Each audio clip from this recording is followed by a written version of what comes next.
오늘은 정죄보다 더 큰 은혜라는 제목으로 말씀을 나누고자 합니다. 오늘 본문은 우리에게 너무나 잘 알려진 간음한 여자에 대한 이야기입니다. 먼저 본문 1절과 2절 말씀을 통해 예수님께서 우리에게 보여주시는 삶의 모습을 우리가 한번 생각해 볼 수 있습니다. 1절과 2절 말씀 한번 읽어보겠습니다. 예수는 감람산으로 가시니라. 아침에 다시 성전으로 들어오시니 백성이 다 나아오는지라. 앉으사 그들을 가르치시더니, 전날 예수님에게 모였던 사람들이 모두 돌아간 후 하루 일과를 마치신 후 예수님은 감람산으로 가셨습니다. 그리고 아침에 돌아오셨다라고 그렇게 말합니다. 여러분, 감람산은 예수님이 하나님께 자주 기도하러 가셨던 장소입니다. 즉, 예수님은 이 본문 1절과 2절 말씀을 통해 기도와 예배를 통하여 하나님과의 교제하는 삶을 우리에게 보여주십니다. 그리고 예수님은 무엇을 하셨습니까? 다음날 아침에 나와 여전히 예수님은 평소와 같이 자신에게 모여든 사람들을 가르치시는 그 예수님의 본연의 사명을 감당하셨죠. 우리가 이 말씀을 통하여 알 수 있는 것은, 즉 하나님과의 교제를 통해 그분이 주시는 힘과 능력으로 예수님은 자신의 사명을 감당하셨다라는 겁니다. 우리의 삶도 마찬가지입니다. 사실 예수님은 하나님이시기에 굳이 이런 모습을 보여주실 필요가 없었죠. 이렇게 하지 않으셔도 예수님은 자신의 사역을 충분히 감당하셨습니다.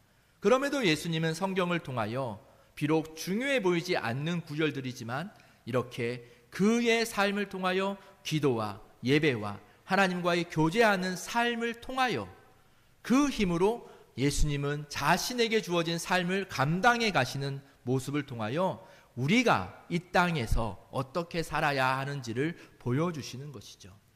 우리에게도 각자의 하나님이 주신 각자의 삶의 터전들, 그 사명들이 있습니다. 그 삶을 우리의 힘으로 살아가고자 할 때에 우리는 지쳐가고 또 잘 되지 않을 때도 있죠.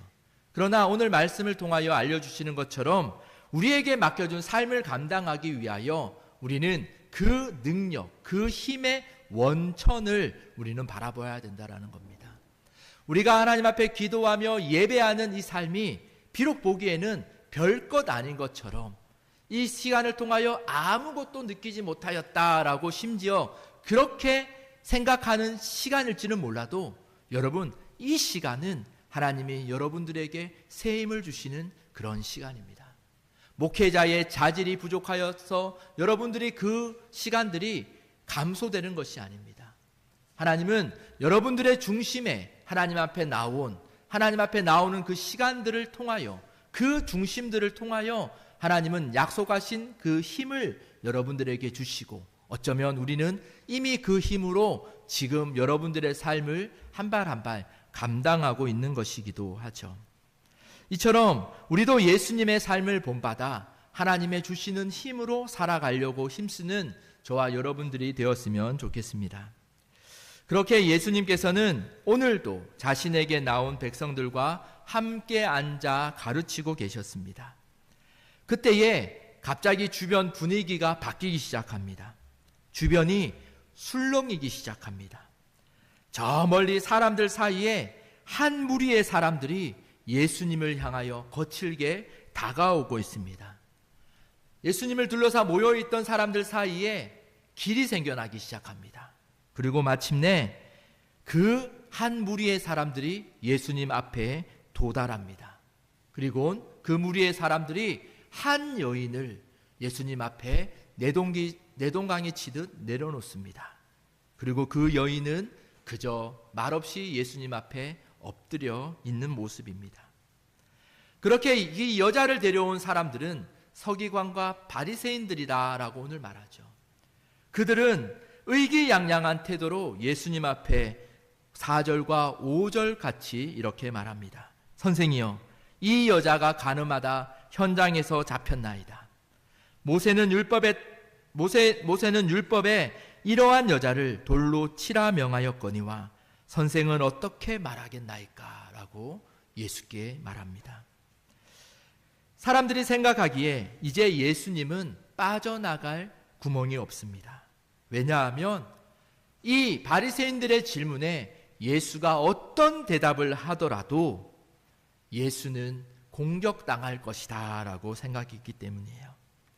만약 예수님이 이 여자를, 가늠하다 잡혀온, 현장에서 잡혀온 이 여자를 그냥 용서한다면 사람들은 예수님을 율법을 거스르는 자로 트집 잡아 그를 반대할 것입니다.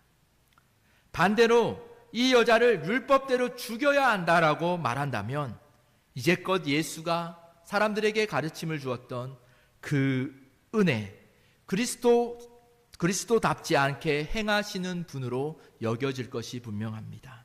그렇기에 이 바리새인들과 서기관들은 드디어 예수를 붙잡을, 예수를 모함할 그런 방법을 얻었다라고 생각했을 것입니다. 이런 시기에 사람들의 시선은 어디를 향해 있었을 것일까요? 사람들의 시선은 엎드려 있는 그 여자, 간음한 그 여자에게 모든 사람의 시선이 쏠려 있었을 것입니다. 그리고 그 바리새인들이 의기양양하게 말하던 그들에게 사람들의 시선이 쏠렸습니다. 그때 예수님은, 모든 사람의 시선이 이들에게 쏠려 있을 때 예수님은 무엇을 하고 있었습니까? 정작 예수님은 몸을 굽혀 손가락으로 땅에 쓰고 계셨습니다. 많은 사람들이, 많은 성도들이 이때에 예수님이 땅에 쓴 것이 무엇일까에 대한 많은 호기심으로 궁금해하기도 합니다. 그리고 실제로 많은 학자들이 예수님이 이때 땅에 쓰셨던 것에 대한 많은 견해들을 내놓기도 합니다. 그런데 여러분, 정작 성경은 예수님이 땅에 쓰신 거에 대해 침묵하고 큰 관심을 가지지 않습니다. 여러분, 중요한 것은요, 예수님이 무엇을 땅에 쓰셨냐라는 것이 아닙니다. 예수님이 보이신 그 모습과 그 태도가 중요한 것이죠. 예수님은 이 바리새인들과 서기관들이 예수님을 시험하고자 한다라는 것을 아셨습니다. 그때에 예수님은요, 그들의 질문에 곧바로 대답하지 않으십니다. 몸을 굽히사 손가락으로 땅에 쓰고 계셨습니다. 이 모습은요, 마치 그들의 악한 의도에 이끌려가지 않겠다라는 모습처럼 보입니다. 예수님은 아무 말씀도 하지 않으셨습니다. 그저 침묵하시며 계셨습니다. 그런데 이 침묵은요, 사실 아무것도 하지 않은 것이 아닙니다. 그저 중립적인 태도를 취하신 것도 아닙니다. 예수님은 사람들이 이렇게 만들어 놓은 그 논쟁의 틀 안에 굳이 끼지 않겠다라는 그런 모습입니다. 사람들은 예수님을 함정에 빠뜨리기 위해 질문을 했지만 예수님은 그들의 악한 의도에 끌려가지 않고 그들의 말에 무관심함으로 반응하셨습니다. 여러분, 이것은 우리에게 오늘 중요한 교훈을 줍니다. 우리는요, 모든 말에, 모든 공격에 우리는 무엇인가를 즉각 대답해야 한다라고 생각합니다. 누군가 나를 비난하면 반드시 우리는 해명해야 된다라고 생각하고, 누군가 잘못된 말을 들으면 반박해야 된다라고 생각하고, 시험이 찾아오면 어떻게든 맞서야 한다라고 생각합니다. 그러나 때로는 반응하지 않는 것이 믿음일 때가 있습니다. 사탄은 우리의 마음을 흔들어 놓기 위해 수많은 생각들을 우리의 머릿속에 던집니다. 하나님이 정말 너를 사랑하실까? 네가 이렇게 부족한데 네가 하나님 앞에 쓰임받을 수나 있을까? 하나님의 말씀대로 살아서 무엇이 달라지겠느냐? 그때 우리는 우리의 모든 생각과 씨름하며 하나하나 그 사탄이 던지는 질문에 대답하고 답하고 방법을 찾으려고 힘쓰는 삶을 살아갑니다. 그리고 마치 이것이 신앙일 것이다 라고 생각하기도 합니다. 그런데 여러분, 모든 유혹과 논쟁에 반응할 필요가 없습니다. 여러분, 사탄이 던지는 그런 생각들은 거짓 말일 뿐입니다. 하나님의 말씀이 이미 분명하다면 우리는 우리에게 들어오는 그 그 많은 생각과 많은 유혹에 일일이 반응하며 대응할 이유가 없는 것이죠. 예수님께서도 광야에서 시험을 받으실 때 사탄의 논리에 끌려가지 않으셨습니다. 단지 기록되었으되라고 하시며 하나님의 말씀을 붙들었을 뿐이죠. 그러므로 믿음과 지혜는 모든 의심의 답을 찾아내는 능력이 아니라 수많은 소리 가운데, 우리 마음에 품어지는 수많은 생각 가운데 하나님이 주시는 그 말씀을 붙들고 간직하는 것이 진정한 믿음입니다. 여러분들의 인생 가운데 수많은 소리가 들려오지 않습니까? 외적으로 가족을 통하여, 주변 사람들을 통하여, 때로는 내 삶에 내 마음을 통하여 수많은 말들이 들려오지 않습니까? 그 말들이 나의 믿음을 의심케 하고 나에게 힘을 빼고 뭔가 불안하게 만들고 이런 말들이 많이 있지 않습니까? 그럴 때마다 우리는 어떻게 대하고 있는지를 한번 살펴보십시오. 그 말에 내가 해답을 찾으려 하고 그 부정적인 생각에 일일이 반응하며 내가 이기려고 하지만 결국 내 마음은 점점점 함정에 빠지는 것 같은 그런 모습들이 우리의 삶에 많지 않습니까? 오늘 예수님이 그 많은 논증과 간증, 논증들 가운데서 그들이 그렇게 말하고 있을 때에 딱 몸을 굽혀 글을 쓰고 계신 것은 그들의 태도에 관여하지 않겠다. 그들의 그 말에 굳이 대응하지 않겠다. 왜? 대응할 가치가 없는 것이기에 그런 모습을 보이셨습니다. 여러분들도 우리도 이 오늘 세상 가운데, 이 혼란한 시대 가운데 우리가 진리의 말씀을 붙들고 때로는 예수님처럼 침묵하며 그렇게 말씀만 붙들며 있는 저와 여러분들 되어보기를 축복합니다. 그런데 그들은 예수님의 이 침묵에도, 이 태도에도 멈추지 않습니다. 7절에 보면요, 그들이 묻기를 아니하는지라 일어나 이르시되 너희 중에 죄가 없는 자가 먼저 돌로 치라 하시고 라고 말해요. 그들은 예수님의 태도에도 묻기를 그치지 않았습니다. 여기서 맞이하지 않았다라고 말합니다. 한번 물어보고 기다린 것이 아니라 계속해서 재촉해서 물었습니다. 예수님께 답을 요구하며 압박을 했습니다. 사탄의 모습이기도 하죠. 우리에게도 사탄은 계속해서 생각으로 우리를 자극하죠. 그때에 예수님은 결국 몸을 일으키시고 이렇게 아주 짧은 말씀을 하십니다. 너희 중에 죄가 없는 자가 먼저 돌로 치라. 이 말씀은 아주 놀라운 말씀 중에 하나입니다. 예수님께서는 이 여인의 죄가 아니다라고 말하지 않으셨습니다. 그렇다고 모세가 준 율법이 잘못되었다라고도 말씀하시지 않았습니다. 오히려 예수님은 그들이 들고 있던 율법의 칼을 자기 자신들에게로 향하게 하셨습니다. 그들은 이 한 여인의, 현장에서 가늠하다 잡힌 한 여인의 죄를 보고 있었습니다. 그런데 예수님은 그러면 너희는 어떠하냐라고 말씀하신 것이죠. 여러분, 우리는 한 사람의 죄, 다른 사람의 죄를 너무나 쉽게 보고 잘 보기도 합니다. 다른 사람의 실수는 잘 보이고 다른 사람의 부족함은 쉽게 판단하기도 합니다. 누군가 잘못하면 무엇이 잘못이었는지 우리 눈에 이상하게 또 잘 보이기도 합니다. 그런데 이상한 것은 정작 우리의 죄에 대해서는 너무나 보지 못하는 그런 모습입니다. 그래서 예수님께서는 먼저 그들의 시선을, 그 여인과 그 바리사인에게 향해 있던 그 시선을 돌려 예수가 말씀하실 때 예수에게로 시선을 돌리게 하시고 예수의 말씀을 통하여 자기 자신에게로 그 시선을 옮겨가신다라는 겁니다. 여러분, 우리는 하나님의 말씀을 통하여 우리 자신을 볼 수 있습니다. 우리는 때로는 우리 자신을 봐야 된다라는 말씀에 하나님의 말씀을 거치지 않고 우리 자신을 보려고 할 때도 있죠. 그러나 그러면 진정으로 우리 자신을 볼 수 없습니다. 우리는 예수의 말씀을 통하여 우리 자신을 보게 된다라는 거죠. 그렇게 우리의 시선이 예수께 향하게 하는 것이 아주 중요하다라는 겁니다. 그리고 예수님은 그리고 예수님은 이렇게 말하죠. 저 여인이 무슨 죄를 지었는가가 아니라 너는 하나님 앞에서 어떤 사람인가? 라고 물으신 것입니다. 그리고 예수는 다시 몸을 굽혀 땅에 쓰시기 시작합니다.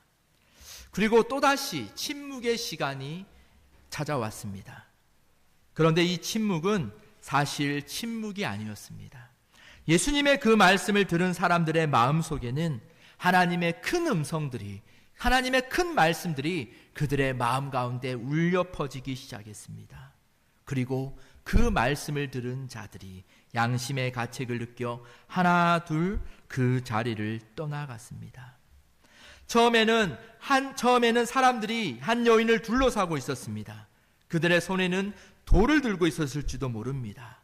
왜냐하면 저 여자는 돌에 맞는 것이 확실하기 때문에.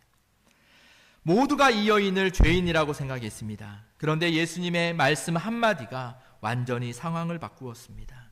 정죄하던 사람들이 자기 자신의 죄를 돌아보기 시작한 것입니다. 그렇게 한 사람씩 떠나 결국 아무도 남지 않게 되었습니다. 오늘 우리에게도 하나님의 말씀이 큰 외침이 되어 우리 마음속에 들려지길 원합니다. 오늘 이 시간뿐 아니라 여러분들의 삶에 살아가는 그 시간 가운데, 그 삶 가운데서 하나님의 말씀이 큰 소리로 여러분 마음에 들려지는 은혜가 있기를 원합니다. 그렇게 하나님의 말씀이 들려질 때 그때에 우리가 그토록 원하는 그리스도를 닮는 삶, 변화된 삶이 우리 안에 시작되기 때문이죠. 그렇게 모든 사람이 떠나가고 이제 두 사람만 남았습니다. 죄를 지은 여인과 예수님입니다. 그런데 여러분, 오늘 이 장면이 참 역설적인 장면입니다. 돌을 들고 있던 사람들이 모두 떠나갔고 그 자리에 정말로 이 여인을 정죄할 수 있는 유일한 한 분만 남아 있습니다. 예수님이죠. 너희 중에 죄 없는 자가 먼저 돌로 치라라고 이 말씀대로라면 그 자리에서 돌을 들 수 있는 분이 누구입니까? 유일한 예수님만이 돌을 들고 있을 뿐이죠. 그런데 그 예수님이, 심판할 자격이 있는 예수님이 여자에게 이렇게 말하죠. 여자여, 너를 고발하던 그들이 어디 있느냐? 너를 정죄한 자가 없느냐? 여인이 이렇게 대답합니다. 주여, 없나이다.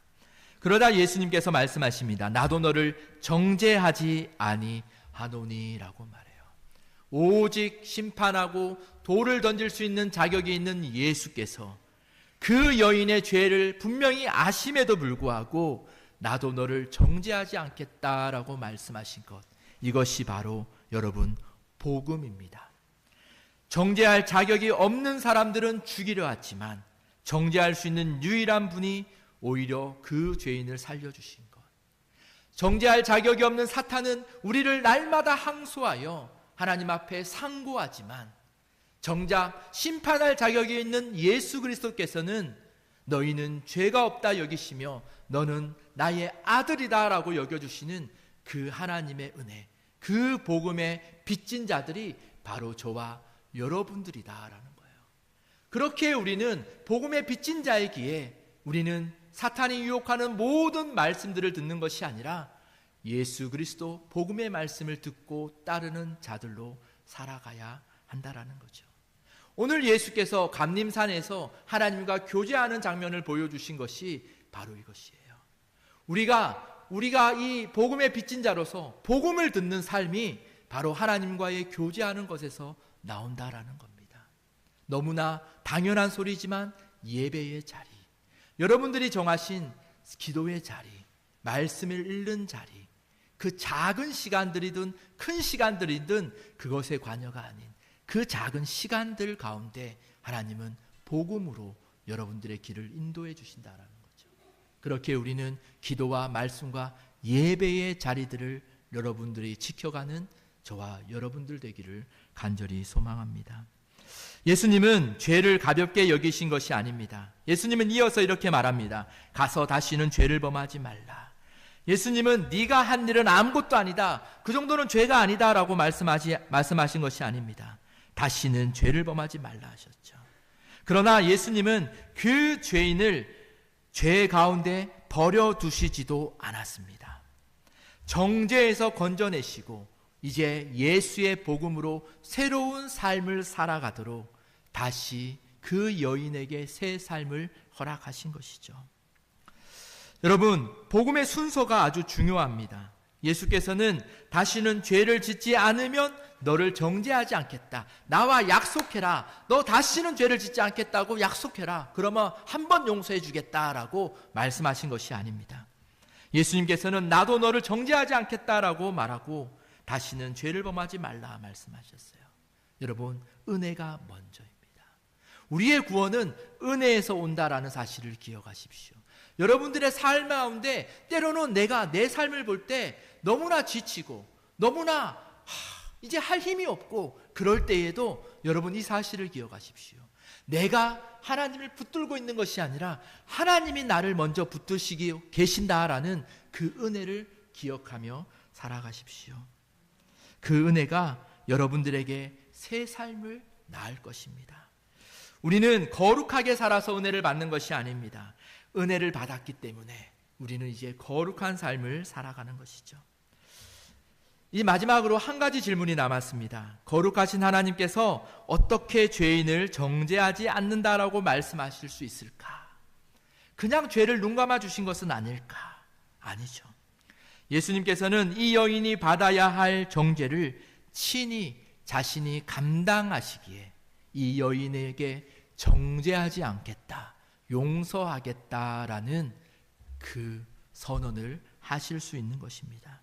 유일하게 심판하실 수 있는 분이 그 여인의 죄, 우리의 죄를 모두 감당하시기에 유일하게 용서하실 수 있는 분이 되었다라는 것입니다. 여러분, 예수님은 우리의 죄를 괜찮다라고 하시는 분이 아니라 우리의 정죄를 대신 받으시고 우리를 새로운 삶으로 인도하시는 분이심을 기억하십시오.